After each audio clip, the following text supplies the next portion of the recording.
Number 38 is a lot like number 37. We're still talking about units. You can tell that we need to kind of think in terms of like this speed of 200 miles per hour. So there's a lot of ways to solve this, but I'm gonna try to match number 37 because I wanna show you how versatile that strategy is of lining up all these fractions.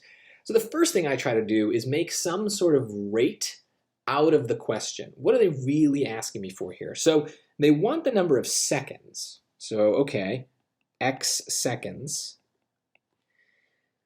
But I'd love to have a denominator to this fraction, right? X seconds, what happens in those x seconds? Well, they say it's moving a half a mile, right? It's traveling a half a mile. So I can basically say that that's my rate.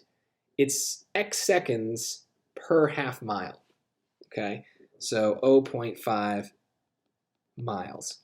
And again, I'd love to have another fraction on the other side with the same exact units, seconds on the top and miles on the bottom. So try to look for something, some sort of ratio that you can use. Again, we have to go back to the original story in the question, and we at least have this idea of miles, 200 miles per hour. Now in number 37, we just wrote it like that, 200 miles per hour, hours on the bottom, miles on the top.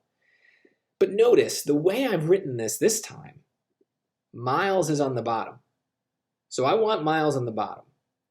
And even though this is kind of weird, we can write rates upside down. Sometimes we just do that, and the reason is as simple as like we want the miles on the bottom, so let's use this speed with miles on the bottom. So 200 miles per 1 hour. It's the same speed, just flipped.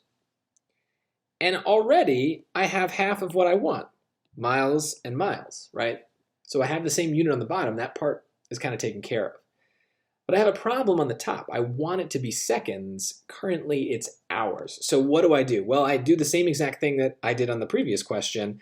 I need to use other rates to convert hours to seconds. So remember, we want to have, if we have a unit on the top and on the bottom, it's going to cancel out. So I could say that 1 hour has 60 minutes. And that lets me cross out hours because it's on the top, it's on the bottom, it's a fraction, it reduces or cancels out. So that leaves me with minutes, which is better, but not perfect. I need to still get rid of minutes, so 1 minute is 60 seconds. And now I can get rid of minutes, and I have seconds on the top, seconds on the top. That is how I know I've done everything I need to do for this question. Okay, because the units check out. So I'm not forgetting anything. Like, this is a great strategy because it checks itself. Showing your work here is all you really need to do to stay organized. So the units are super helpful. This is why when there's a unit question, you write the unit. It's what we're measuring here. Now, just like in 37, we've got to clean this up. In order to do that, we're going to multiply across the tops and across the bottoms to kind of simplify this fraction. So x seconds in 0.5 miles.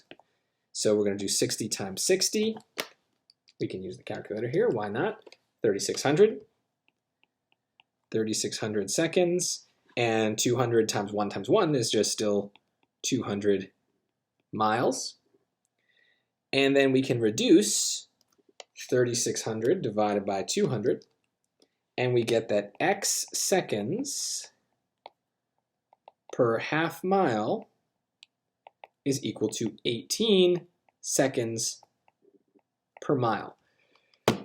But remember, this one's a little harder, and we're not quite done because we didn't really solve for x, right? In this case, there's this piece on the bottom that isn't nice. That's not 1 mile, it's 0.5 miles. So we have to solve. Well, remember, whenever we're dividing by a number, we can use multiplication to get rid of it because it's a fraction.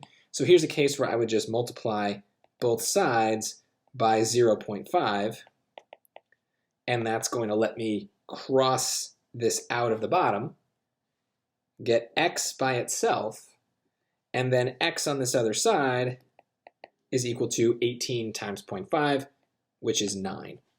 And that's the answer. So 9 seconds, if we want to be specific, is the answer here. So a little bit harder, a little bit weirder. Maybe we're going against some instincts. We're flipping some speeds upside down where we got to solve at the end instead of just being done with it. So it's a lot like number 37, but if we took it to a little bit of a more difficult place. 37 and 38, though, together are a great pair to teach you how to do this. So hopefully you came away from those two questions with a little bit more insight about how you can kind of stay organized and get these units questions right. They won't always be in pairs, but most of the time this like series of fractions is the best way to go because it helps you not miss anything and get the right answer.